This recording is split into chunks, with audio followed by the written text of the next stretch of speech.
Masaya tayong magkasama-sama para matuto tungkol kay Jehova at purihin siya. Ang isa sa mga paraan para ipakita ang ating pagpapahalaga ay sa pamamagitan ng pagbibigay ng pinansyal na tulong. Para sa mga gustong tumulong, pwede kang maghulog sa mga kahon ng kontribusyon. Ang mga tseke na ibibigay bilang kontribusyon ay dapat ipangalan sa Watchtower Bible and Tract Society of the Philippines, Inc. Pero kung posible, ang mga donasyon ay pwedeng gawin online sa donate.jw.org. Pwede ka rin mag-donate gamit ang GCash. Sa GCash mo, pumunta sa Bills at isearch ang Watchtower Worldwide Work para mag-donate. Asul na kamay ang logo nito sa GCash app. Kung mayroon kayong nawawalang gamit, pakisuyong pumunta sa Lost and Found. At pagkatapos naman ng sesyon, pakisuyong pulutin natin ang mga basura at itapon ito sa designated area para mapanatili ang kalinisan. Para naman sa lahat ng mga may sasakyan, para maging maayos ang daloy ng trapiko, mamaya, pagkatapos ng ating asambleya, pakisuyong dito sa Commonwealth Gate lumabas. Walang pahihintulutang lumabas sa Quirino Gate. Pakisuyong makipagtulungan sa mga parking attendants.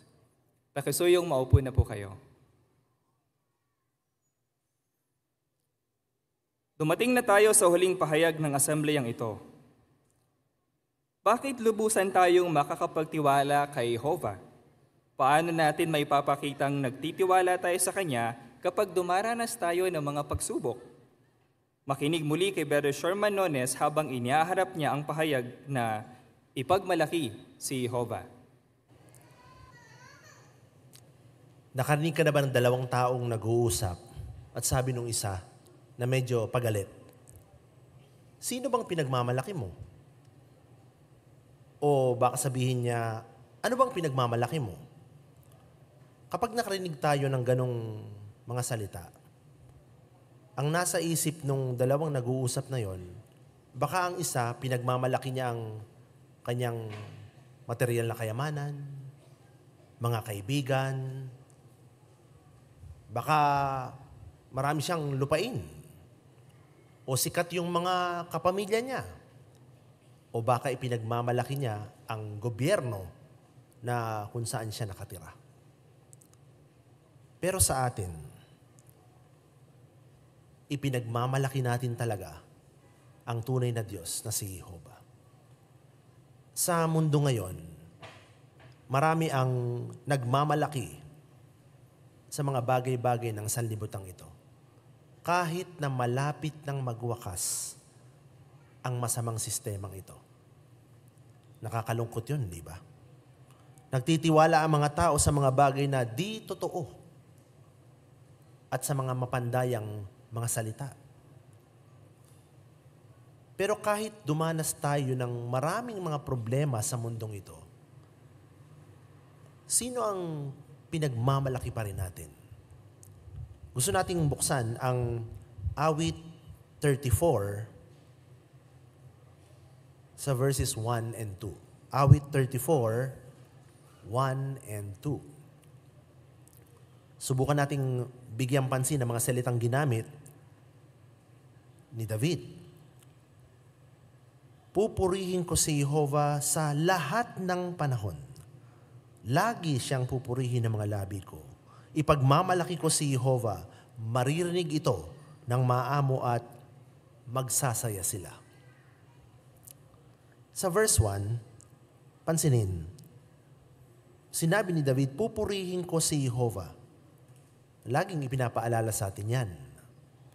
Pero napansin niyo yung sunod na sinabi? Sa lahat ng panahon. Kaya pupurihin ng Diyos na Jehova tuwing kailan? Sa lahat ng panahon. Kahit maraming dagok o mga problema o mga bagyo na pwedeng dumating sa buhay natin. At pansinin ang sinabi niya doon sa ikalawang linya ng verse 1. Lagi siyang pupurihin ng mga labi ko. Ibig sabihin, sasabihin natin sa iba. Hindi natin sasarilinin ang nalalaman natin tungkol sa Diyos na Jehova. Pagdating sa verse 2, ang ginamit na salita ay hindi na pupurihin. Napansin nyo ba? Ang ginamit, ipagmamalaki ko si Jehovah. Nakita ba natin ang kaugnayan ng salitang pupurihin at pagkatapos ay ipagmamalaki? Nakita natin ang koneksyon ngayon.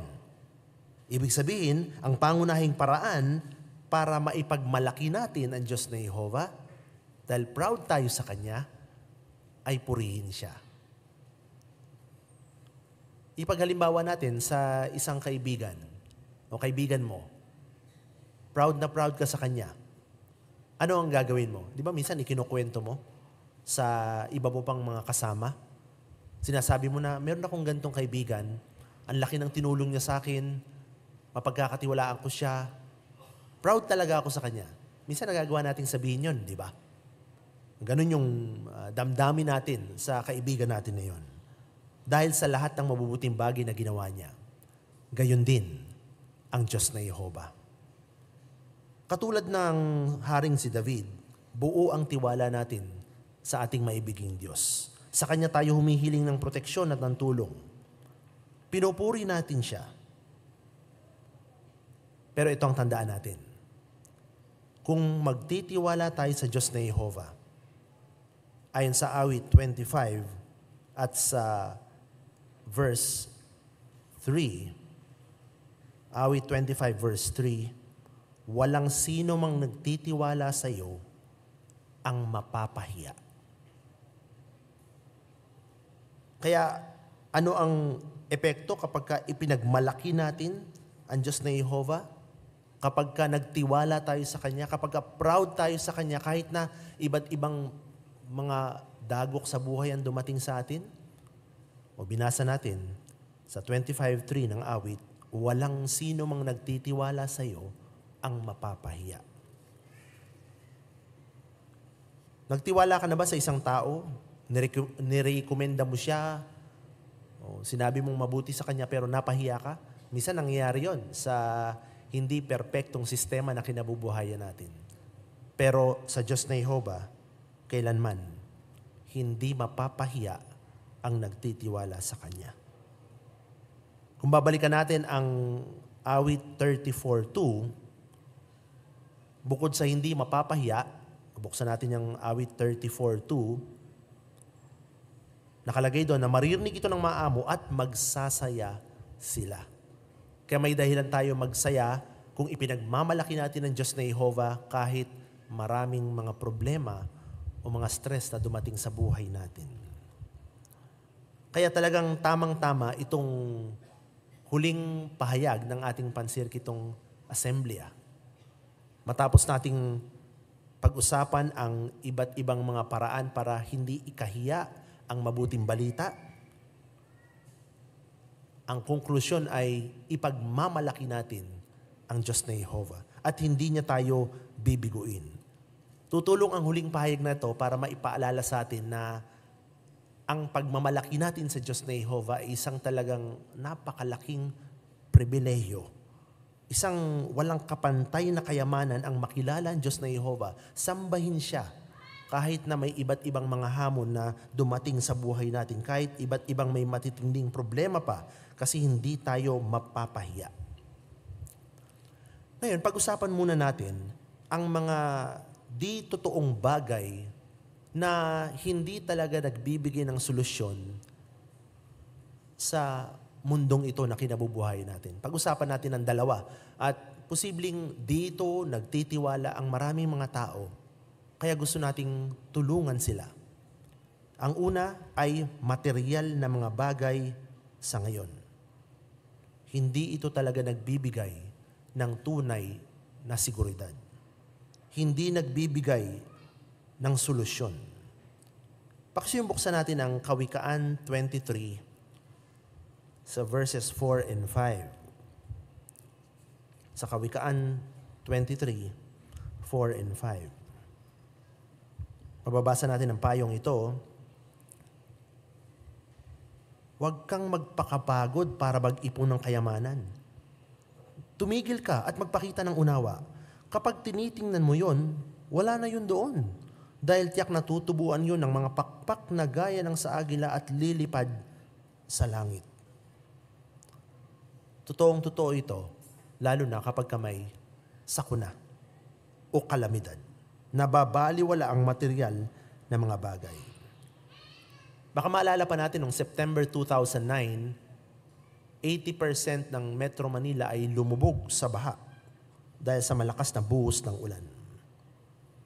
Isang mayamang lalaki ang nawala ng maraming ari-arian at nagsabi siya na wala palang pinipili ang baha. Nagdulot ito ng hirap at pagdurusa kapwa sa mayayaman at sa may hirap. Maganda yung point niya o conclusion niya sa bagay na nangyari. Ganon din, kapag nagkaroon ng problema sa ekonomiya, pwedeng biglang mawala ang matagal ng pinag-ipunan. Isang igap lang. Baka may magnakaw o gumawa ng masamang bagay. Kaya makikita natin na pwedeng magkaroon ng biglaang pagbabago sa ari-arian ng isa na matagal ng pinag-ipunan. At nangyayari talaga yan. At maging ang mga pinakamayayamang mga tao o kilalang mayayaman ay nagsabi ng ganitong mga bagay. Si John Paul Getty, isang kilalang pinakamayamang tao sa daigdig o dating kilalang pinakamayamang tao sa mundo ang nagsabi, ang salapi o pera ay walang anumang kaugnayan sa kaligayahan. Marahil, ito'y may kaugnayan sa kalungkutan. Yun ang sabi niya.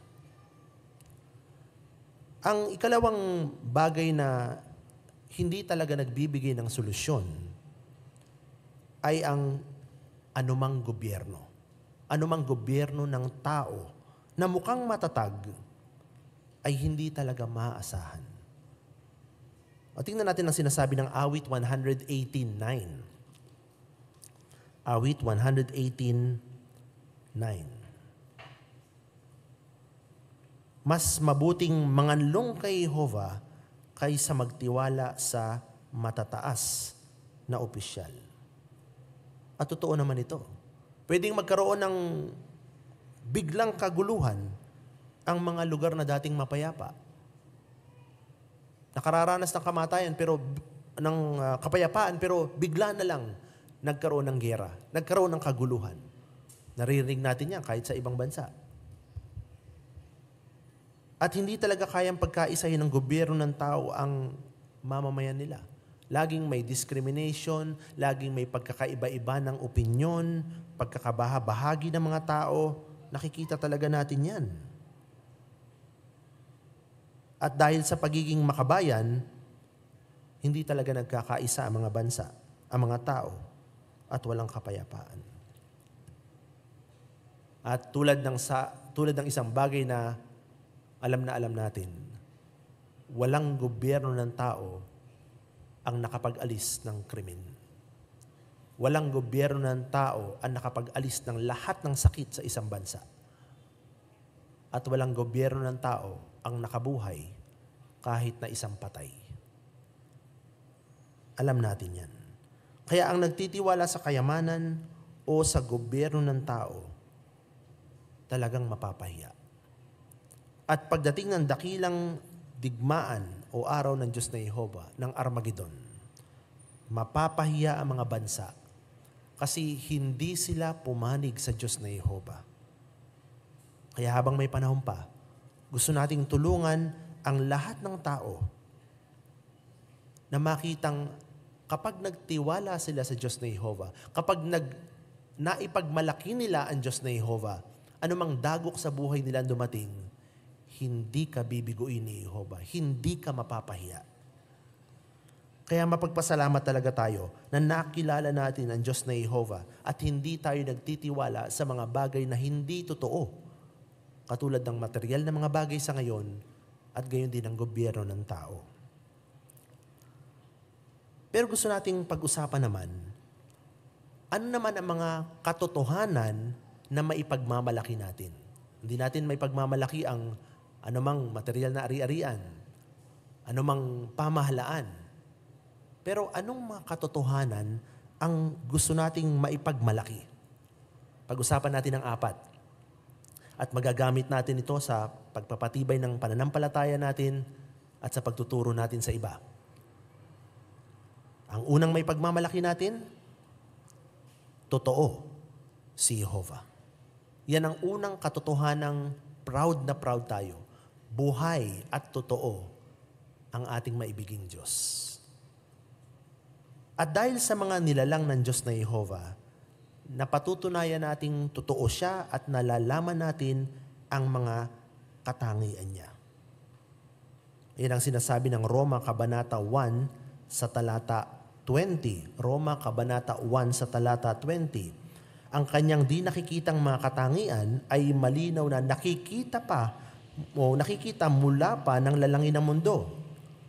Dahil ang mga ito, ang kanyang walang hanggang kapangyarihan at pagka-Diyos ay nakikita sa mga bagay na ginawa niya, kaya wala silang maidadahilan. Kitang-kita ang mga katangian ng Diyos sa kanyang mga nilalang. Pwede natin gamiting halimbawa ang agila.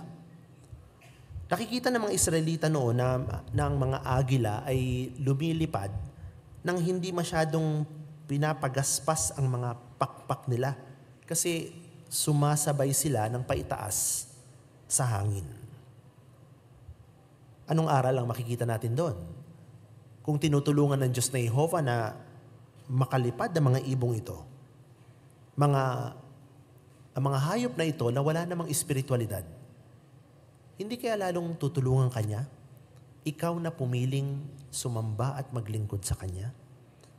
Kaya kapag nakakita ka ng ibong lumilipad ng pataas pero bihira namang pumagaspas, tandaan na kaya kang bigyan ng lakas ng Diyos na Jehovah para harapin ang anumang gabundok na problema na nasa harapan mo. Totoo kasi si Jehovah. Pero hindi lang sa mga lalang nakikita natin na totoo si Jehovah, kundi sa mga hula mula sa Biblia. Ang mga hula sa Biblia ay ipinalagay ng Diyos na Jehovah dahil siya lamang ang may kakayahang magbigay ng hula at tumupad nito sa takdang panahon. At maraming hula ang natutupad sa panahon natin. Sa ngayon, hindi natin maitatanggi ito at hindi rin maitatanggi ng mga tao na natutupad ang mga hulang ito. Kaya, ang dalawang mga bagay na ito, ang mga nilalang ng Diyos na Jehovah, ang mga hula sa Biblia ay nagpapangyaring masabi natin, makumbinsi tayo na totoo si Jehovah. Ang isa pang katotohanan ng ipinagmamalaki natin ay totoo ang kaharian. Totoo ang kaharian ng Diyos. Bakit masasabi nating katotohanan nito na may pagmamalaki natin? Ang dahilan, maraming tao sa mundo ang natututo tungkol sa Diyos na Jehovah at tungkol sa kanyang kaharian kahit na iba't ibang mga hamon sa buhay o mga problema ang naganap. Patunay ito na totoo ang kaharian ng Diyos. Ipaghalimbawa na lang natin sa ating bansa. Bago mag-pandemic, noong February 2020, ang publishers sa Pilipinas ay mahigit sa 225,000. Mga isang buwan bago mag-pandemic. Pero sa kasalukuyan, lumipas ang mga 4 na taon, nasa mahigit 260,000 na ang mga mamamahayag. So kung pag-iisipan natin yon, mahigit na 35,000 na mga tao ang nakilala si Jehovah sa loob lamang ng 4 na taon. Sa kabila ng iba't ibang mga dagok sa buhay o mga problema na dumating, dito lang yan sa ating bansa. Mga 35,000 na katao ang nadagdag mula 2020 hanggang ngayong 2024. At kung maaalala natin, halos 13,000 ang nabautismohan noong nakaraang taon. Ang daming problema rin sa ating bansa. Ang daming problema rin kinaharap ng iba't ibang mga individual na yon. Pero ano ang pagkakapareho? Lahat sila natuto tungkol sa Diyos na Jehovah at sa kaharian. At sinisikap na mabago ang kanilang buhay ayon sa pamantayan ng Diyos na Jehovah. Hindi ba yon isang patunay o katotohanan na totoo talaga ang kaharian ng Diyos? Makikita rin natin sa global scale ang pagdami ng mga nakakakilala sa Diyos na Jehovah at gustong maipagmalaki siya. Tingnan lang natin ang ating website. Ang most translated website sa buong mundo. Ang kasalukuyang wika na kung saan mababasa ang ating website, 1,092. Totoo ang kaharian. Sa dami ng taong gustong matuto sa Diyos na Jehovah at tungkol sa kanyang anak at sa kanyang mga batas. Ganon din, pinapakita ng mga disaster relief na pagsisikap ng mga saksi ni Jehovah na pinapangalagaan ng kaharian ng Diyos ang mga sakop na ito. Bukod sa pagdami pa ng mga publishers ay yung mga disaster relief work na ginagawa ng organization, patunay o ebidensya ito na ang kaharian ng Diyos ay pinapangalagaan ang mga sakop na ito. Isang halimbawa, February 12, 2024, itong taon lang, isang malaking sunog ang naganap sa Cagayan de Oro City. Mga 20 na mga bahay ang nasunog. 9 sa mga bahay na ito ay bahay ng ating mga kapatid. Nagbigay ang local government ng mga tulong para sa mga apektadong pamilya. Pero nagtulong-tulong ang maraming mga kapatid doon sa suporta ng tanggapang pansangay ng branch office at ganun din ng Disaster Relief Committee na tulungan talaga ang mga kapatid doon na masapatan ang kanilang pangailangan sa panahon ng nasunugan sila at matulungan sila na magkaroon ng relief work at maitayo ang mga bahay. Umakonstruct yung mga bahay nila. At nakita ito ng mga barangay officials na talagang napakatindi ng suporta ng mga volunteers sa 9 na bahay o 9 na pamilya na nasunugan. Sabi nila, remarkable daw talaga ito. Kamangha-mangha ang pagsisikap na ginawa ng ating mga kapatid para tulungan ang mga kapatid nating nasunugan doon. Kaya sa kanilang tuwa at kanilang pagkamangha at pasasalamat din, nagbigay sila ng plaque of resolution na nagpapasalamat sa Watchtower at ganoon din sa Disaster Relief Committee para sa kanilang mahusay na pagtulong sa mga taong nasunugan sa syudad na yon. At nakakatuwang malaman na yung isa doon sa barangay council ay dumalo pa doon sa pahayag pangmadla sa panahon ng regional convention doon sa Cagayan de Oro City. Kaya malaking papuri talaga sa Diyos na Jehovah, isang patunay na ang kaharian totoo. Ang ikatlong katotohanang maipagmamalaki natin bukod sa Diyos na Jehovah at sa kaharian ay ang mga anghel. Totoo ang mga anghel. Maraming beses na ginamit ng Diyos na Jehovah mga anghel para palakasin, para proteksyonan ang mga lingkod niya sa lupa. Halimbawa, nung pupuksainan ng Diyos na Jehovah ang masamang Sodoma at Gomora, tinulungan ng mga anghel si Lot at ang kanyang pamilya na makatakas. Ang 3 kabataang Hebreo na nahatulang mamatay doon sa maapoy na hurno sa sinaunang Babylonia, nagsugo ang Diyos na Jehovah ng anghel para mailigtas sila. Si Propeta Daniel, nang makulong siya doon sa yungib ng gutom ng mga leon, nakaligtas siya kasi isinugo ng Diyos ang isang anghel at isinara ang bibig ng mga leon. Maalala rin natin na nang ikulong ang mga apostol, nagpadala ang Diyos na Jehovah ng isang anghel, binuksan ang pintuan noon at nakalaya sila at maipagpatuloy yung pangangaral. Naalala din natin ang makulong si Apostol Pedro, nagpakita sa kanyang isang anghel at tinulungan siya na makalabas sa bilangguan.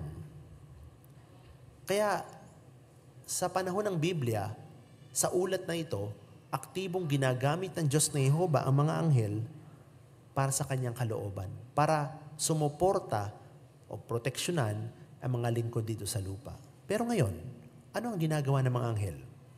Basahin natin ang Apokalipsis 14:6. Apokalipsis 14:6. At nakakita ako ng isa pang anghel na lumilipad sa himpapawid. At mayroon siyang walang hanggang mabuting balita para sa mga nakatira sa lupa, sa bawat bansa at tribo at wika at bayan. Sa maikli, tumutulong ngayon ang mga anghel sa pangangaral natin. Isang halimbawa, isang mag-asawa ang pumunta sa kanilang Bible study. Ngayon, ayon kay Brother Kenneth, pagdating nila, parang walang tao. Sarado ang bahay, parang mukhang sarado. Kaya sabi nila, sige nga, tawagan natin ang phone number ng inaaralan natin. Sumagot. At sinabi ng kanilang Bible study, naku, yung asawa ko nasa trabaho. Pero andyan pala kayo ngayon sa labas. Nandyan pala kayo sa pinto. Sige, bubuksan ko. Pagkalabas ng may bahay, ay nakita ni Brother Kenneth at ni Sister Philomena, yung nagtuturo sa kanila na umiiyak itong kanilang Bible study. Sabi nila, ano ang problema? Anong maitutulong namin? Ang sabi ng babae, alam niyo po ba na itong hapong ito, nagpaplano na talaga akong magpakamatay. Sumusulat na talaga ako ng isang suicide note. Pero yung tawag mo ang nagligtas sa akin. Yung tawag mo sa telepono, ito lang, ilang minuto lang ang nakakaraan. Nagligtas sa akin. Sabi niya, meron akong depression, kaya ang laking tulong ng mga sinabi mo na pampatibay mula sa salita ng Diyos. Sabi niya, lifesaver talaga ang tawag mo. At tiyak na, sabi ni Kenneth, salamat sa Diyos na Jehova kasi pinahintulutan akong o kaming mag-asawa na matulungan ang aming Bible study. Posibleng banal na espiritu o kaya anghel ang nag-udyok sa amin na tawagan siya kahit na nakita namin na walang tao sa bahay. Kaya talagang maipagmamalaki natin ang mga anghel dahil sa kanilang papel. Ano pa ang ika-4 na maipagmamalaki natin na katotohanan? Pag-usapan natin ang Diyos na Jehova, ang kaharian ng Diyos, ang mga anghel. Ang ika-4 ay ang pangakong buhay na walang hanggan. Totoo yun. Parang abot kamay na natin. Parang nahahawakan na natin siya. Kapag pinag-iisipan natin ang pangakong ito na galing sa isang Diyos na hindi makapagsisinungaling. Dahil sa pangakong buhay na walang hanggan, tinutulungan tayong makita kung ano talaga ang mahalaga. Kung ano talaga ang tutulong sa atin para maging makabuluhan ng buhay. Dahil alam natin ang pag-asang buhay na walang hanggan. Nalalaman natin ngayon kung ano ang mga prioridad natin dapat sa buhay. Ano ang mga uunahin natin. At kahit na magkaroon tayo ng iba't ibang mga problema sa buhay, alam natin na mas matimbang pa rin ang pagpapala na buhay na walang hanggan na pwede nating makamit kaysa sa anumang pagdurusa na mararanasan natin ngayon. Nagkakaroon talaga tayo ng tunay na pag-asa na hindi mananakaw ninuman. Kaya maipagmamalaki talaga natin ang pangakong ito. Kaya ang puntong ito tungkol sa pangako ng buhay na walang hanggan ay isang bagay na maipagmamalaki natin, lalo na sa ating mga Bible study na unang beses pala nating tuturuan. Kapag malaman niya ito, makikita sa ekspresyon ng mukha natin, sa mga salita natin, na pinagmamalaki natin ang pangakong ito. Na ito ang bumago sa buhay natin. Parang pag naririnig niya tayo, parang nakarating na tayo sa buhay na walang hanggan. Kaya 4 na mga bagay o 4 na mga katotohanan na ipagmamalaki natin. Ang Diyos na Jehova, ang kanyang kaharian, ang mga anghel, at ang pangakong buhay na walang hanggan. maiisip natin na masarap maglingkod sa Diyos na Jehovah. Masarap na maipagmalaki siya, purihin siya, kapag ka smooth ang takbo ng buhay natin.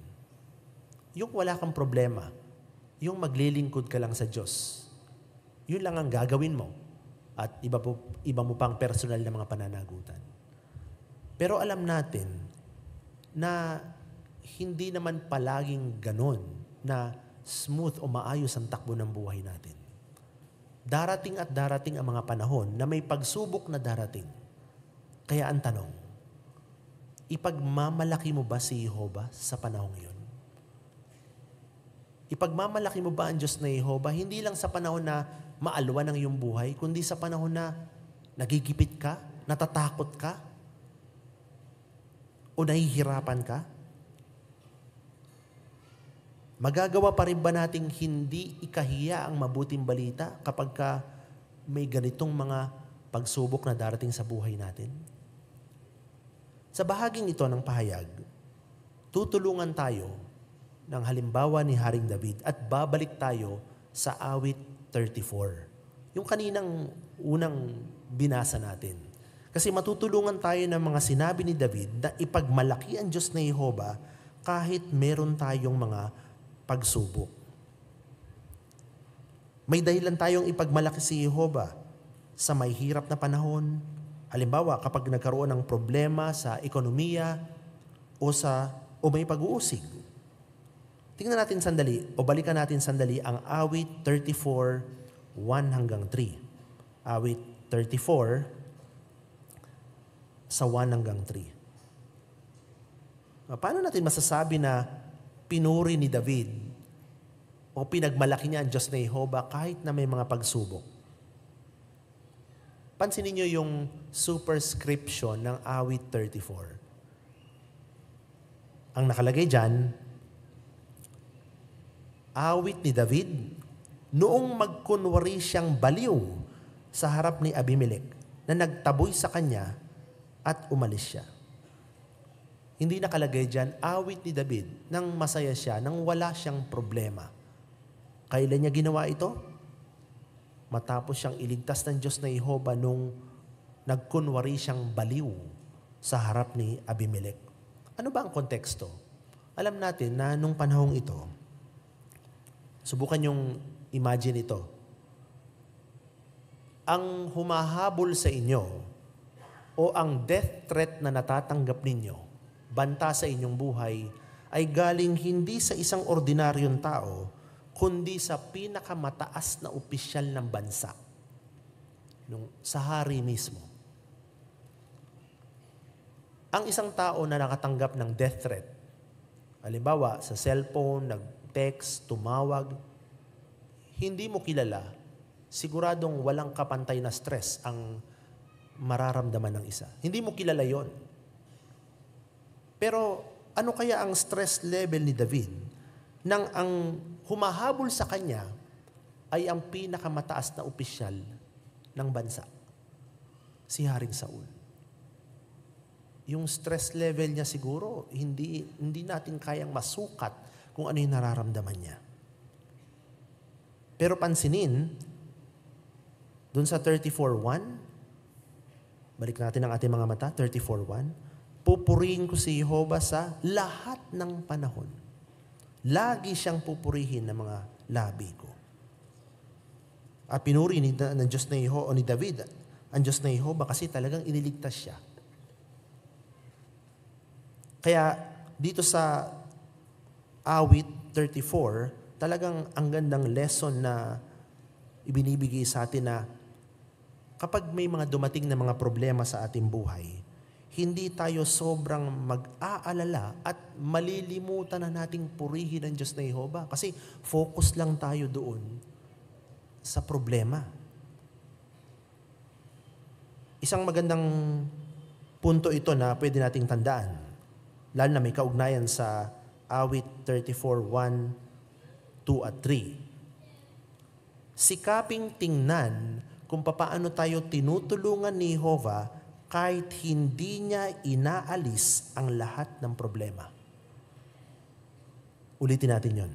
Sikaping tingnan kung paano tayo tinutulungan ng Diyos na Jehovah kahit hindi niya inaalis ang lahat ng problema natin. Magandang aral yon para sa atin. Na araw-araw, umaasa tayo sa Kanya. Hindi na alis lahat ng problema, hindi na zero. Pero tinutulungan tayo ng Diyos na Jehovah na makasurvive bawat araw. Ganito ang sabi sa awit 34, 4 at 5. Awit 34, 4 at 5. Nagtanong ako kay Jehovah at sinagot niya ako. Inililigtas niya ako sa lahat ng kinatatakutan ko. Maligaya ang mga nagtitiwala sa Kanya, hindi sila mapapahiya. Kapag nakita natin na tinutulungan tayo ni Jehovah, katulad ni David, nang sabi niya, sinagot niya ako, tumitibay lalo ang pananampalataya natin. Nagiging kumbinsido tayo na hindi tayo nag-iisa. Hindi tayo binibitawan ng Diyos na Jehovah. Hindi tayo iniiwanan sa ere, wika nga. At pansinin doon sa ikalawang linya ng verse 4, inililigtas niya ako sa lahat ng kinatatakutan ko. Walang problema na mas malaki pa sa Diyos na Jehovah. Hindi sinabi ni David na inililigtas niya ako sa ilang mga kinatatakutan ko. Sabi niya, lahat ng kinatatakutan ko. Meron ba tayong mga kinatatakutan ngayon? Meron ba tayong mga pangamba ngayon? O baka meron. Iba-iba. Kalusugan, ekonomiya, pamilya, marami pang iba. Pero sa lahat ng kinatatakutan natin, ililigtas tayo ng Diyos na Jehovah. Sa verses 6 and 7,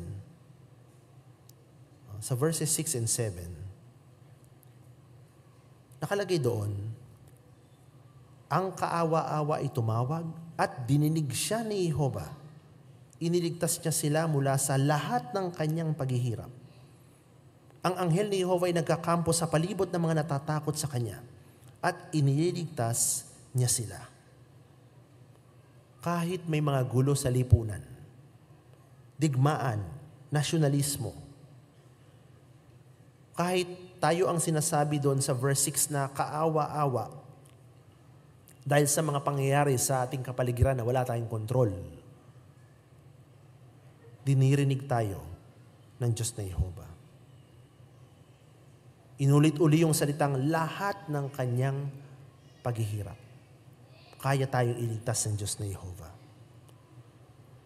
At nakapagpapatibay talaga itong verse 7 kasi ginagamit ni Jehovah ang kanyang anghel, katulad ng pinag-usapan natin kanina, nagkakampo sa palibot ng mga natatakot sa kanya at inililigtas niya sila. Pinoproteksyonan tayo ng mga anghel ng Diyos na Jehovah para hindi tayo makagawa ng mga bagay na makasisira sa kaugnayan natin sa Kanya. Nang isulat ni David ang tungkol sa bagay na ito, ang anghel ni Jehovah ay parang isang sundalo na nagkakampo sa isang lugar at palaging alerto, nakamonitor ang mga anghel. Ganito yung gustong palabasin ng Diyos na Jehovah. Nakabantay siya sa pamamagitan ng kanyang mga anghel na hindi tayo mapipinsala. Sa awit 34:11 hanggang 14, hindi natin tinutularan ang mabababang pamantayan ng sanlibutan sa moral. Isang malaking protection yun sa atin. Kanina, meron tayong bahagi tungkol sa mga pamantayang moral. Hindi natin tinutularan ang mababang pamantayan ng mundong ito. Iginagalang natin ang kalayaan ng mga tao na pumili. Pero hindi tayo nahihiyang sundin ang pamantayan ng Diyos na Jehovah sa moral.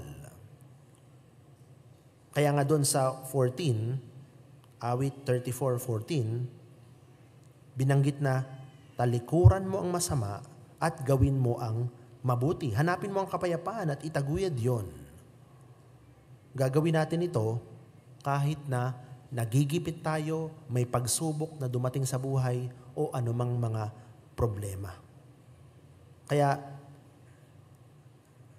naiisip ba natin na ang Diyos na Jehovah, alam na alam niya ang pinagdaraanan natin na kung dumating man ang mga pagsubok, pwedeng lalong mawala tayo sa pagkabalanse. Lalong pwedeng maudyukan ng isa na gumawa ng masama o tuksuhin pa ng masama. May pagsubok na nga, meron pang isang pagsubok na gumawa ng masama. Doble-doble ang pwedeng mapaharap sa atin. Kaya nagpaalala rin ng Diyos na Jehovah sa pamamagitan ni David, talikuran mo ang masama, gawin ang mabuti. Kung pupunta tayo sa awit 34, 17 hanggang 19, nagtitiwala tayo na binabantayan tayo ng Diyos na Jehovah. Binabantayan tayo ng Diyos na Jehovah at ibibigay niya ang mga kailangan natin. Doon sa 17 ay ginamit na yung salitang 34:17, dumaing sila at nakinig si Jehovah. Iniligtas niya sila sa lahat ng kanilang paghihirap. Kapansin-pansin na laging dinidiin yung salitang lahat para hindi maisip ng sino mang mambabasa na baka siguro namimili lang ang Diyos o na hindi niya kayang tulungan tayo sa ibang mga bagay. Pero sabi, lahat ng kanilang paghihirap. At ganun din, hindi lang yung panlabas na mga bagay, kundi sa verse 18, pusong nasasaktan, mga nasisiraan ng loob. Kahit yung panloob ng mga bagay. Baka maayos sa labas. Tila walang problema sa panlabas ng mga bagay. Pero baka sa loob, maraming mga trauma o mga bagay na kinatatakot. Nasisiraan ang loob sa iba't ibang mga dahilan. Pati yun, nakabantay ang Diyos na Jehovah at ibibigay niya maging ang emotional support na kailangan ng isa na kailangan natin. Tingnan natin dun sa 34:20 ng awit, 34:20. Binabantayan niya ang lahat ng kanyang buto. Walang isa man sa mga yon ang nabali. O totoo, kapag nababasa natin ito, naalala natin ang hula tungkol sa Panginoong Hesus. Pero sa isang banda, pwede rin nating makuha ang puntong ito na isang katiyakan mula sa Diyos na Jehovah na hindi madudurog wika nga ang mga buto natin kapag may dumating na mga bagyo sa buhay natin. Kasi andyan ang Diyos na Jehovah. Magandang balik-balikan natin talaga ang awit 34, mga kapatid. Kasi tutulong ang mga salitang ito para maipagmalaki natin si Jehovah kahit may mga pagsubok. Kung babalikan nga natin ulit, babasahin natin, ang dami nating makukuhang mga hiyas. Lagi nating makikita na ang isa ay inililigtas ng Diyos na Jehovah. Dininig siya. Yung umpisa ay puro singular. Ibig sabihin, nakatutok ang Diyos na Jehovah hindi lang sa grupo ng mga tao, kundi maging sa iyo bilang individual. Dininig ka niya. Inililigtas ka niya. Napapatibay tayong malaman ang pagbabantay na ginagawa ng Diyos na Jehovah. Kaya hindi natin ikinahihiya si Jehovah anuman ang dumating sa buhay natin. Ipagmamalaki natin siya kahit may mga pagsubok tayo. Anong natutunan natin sa huling pahayag na ito? Nakita natin na ang pagpuri sa Diyos na Jehovah ay isang paraan para maipagmalaki siya. May mga bagay na hindi talaga nagbibigay ng solusyon. Material na mga bagay, gobyerno ng tao. Pero may mga totoong bagay naman na maipagmamalaki natin at talagang permanenteng solusyon. Ang Diyos na Jehovah, ang kaharian, ang anghel, ang buhay na walang hanggan. At natutunan natin na sa pamamagitan ng awit 34, magagawa nating maipagmalaki ang Diyos na Jehovah kahit na maraming pagsubok. Kasi ganun ang nangyari kay David. may death threat siya sa pinakamataas na opisyal ng bansa. Pero sinubaybayan, binantayan, niligtas siya ng Diyos na Jehovah kahit napakahirap ng kanyang pinagdaanan. Maisip din natin o maalala natin sa bahaging ito yung babaeng o batang babaeng Israelita na dinala ang bihag sa Syria. Hindi siya nahiyang ipagmalaki si Jehovah. Dahil sa lakas ng loob niya, natulungan niya si Naaman. Kasi kitungin yung mataas na opisyal na ito.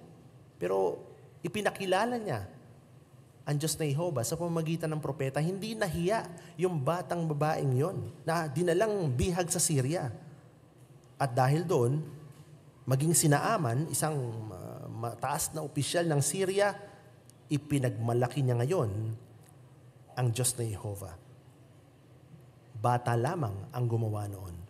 At makikita natin ang magandang resulta kapag ipinagmamalaki ng Diyos natin ang Diyos na Jehovah, kahit na limitado ang ilang mga kalagayan natin. Kaya hindi natin ikinahihiya ang mabuting balita, katulad ng idiniin ng Circuit Assembly natin sa araw na ito.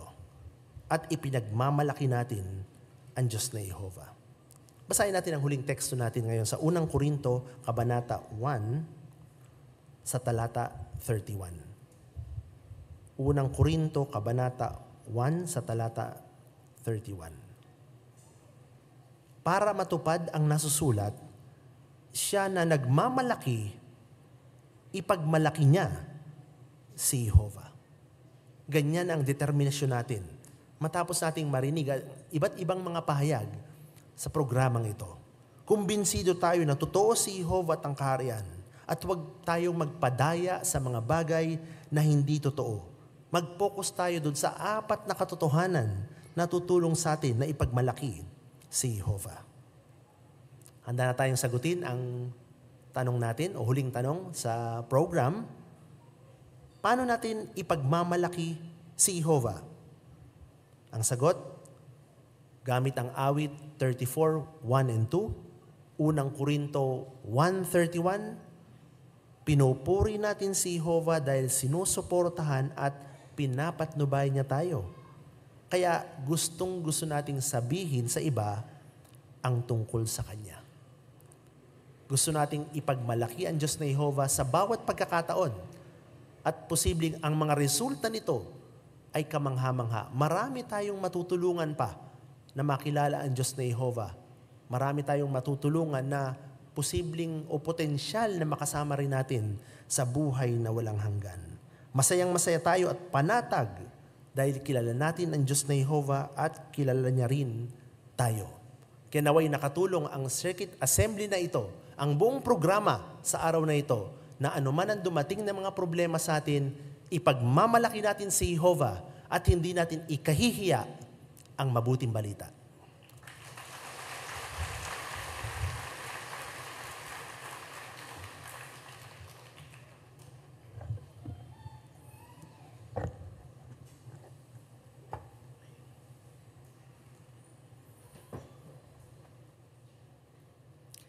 Maraming salamat, Brother Nones, sa nakapagpapatibay na pahayag na iyon. Determinado kami na patuloy na purihin ng Diyos na Jehovah at sabihin sa iba ang ating kahangahangang Diyos. Talagang nagpapasalamat din kami sa iyo at sa iyong asawa sa nakapagpapatibay na pagbisita ninyo sa aming sirkito. Gusto ba ninyo mga kapatid na ipadala kay Brother Nones ang ating pag-ibig at pagbati sa pamilyang Bethel?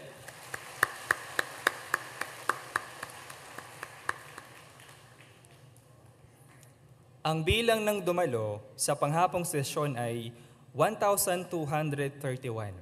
1,231. At natutuwa rin tayo na tanggapin ang 7 bagong mga alagad na nabautismuhan kanina. Ang oldest ay 61 at ang pinakabata naman ay 13 years old. Malaking pagsisikap ang ginawa para maisaayos ang asambleyang ito. Pinapahalagahan din natin ang ating maayos na assembly hall at ang lahat ng nangangasiwa at nagmamantini nito. Gusto ba ninyong pasalamatan ng lahat ng tumulong para maging matagumpay ang ating asambleya?